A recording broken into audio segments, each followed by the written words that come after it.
Hi, I'm your host, Ruggero Dalla Santa, and today we're looking at what I call the magic save, aka the DeNiro technique.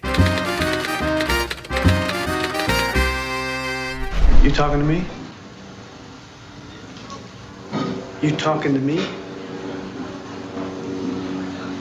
Talking to me? The magic save is exactly what you've just seen Robert De Niro do in this famous clip from Taxi Driver, repeating one line over and over again in many different ways. In our case though, we do this only so that we can pick the best one in post. This technique is derived from Meisner's repetition exercise, though in our case we do it with the cameras rolling and not in rehearsal. Obviously you can also do it in rehearsal, but that's not what we're talking about. We'll get more into detail about the various acting methods in later videos, so don't worry. Why do I call it the magic save? Because this way of shooting is particularly useful when an actor is struggling with a scene. You're on set, everything is going wrong and you're running really late.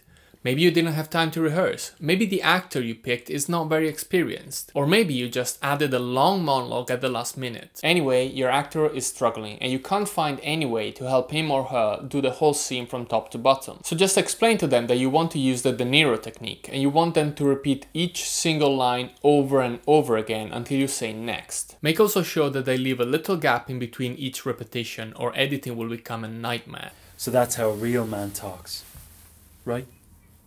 Right. So that's how a real man talks, right?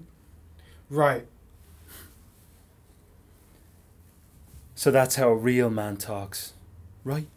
This way of shooting gives the actor the freedom to focus on each single line without having to worry about the overall scene, and it gives you the opportunity to fabricate a great performance in post by picking and choosing the best lines. In order to use this method though, you need to plan the shoot in a certain way. You need something to intercut with, usually the other actor's reactions, and you have to be very careful about continuity. So it's best to avoid two shots and even over the shoulders, unless there's very little movement involved. Just a side note, make sure that the actors don't feel like this is some kind of punishment because they're not doing a good enough job. It isn't. It's just a way to let them experiment and go as wild as they like without having to worry about the overall scene. Did you ever struggle with a long scene that just wasn't working? How did you deal with it? Please leave a comment down below, and if you enjoyed this video, give us a thumbs up and don't forget to subscribe.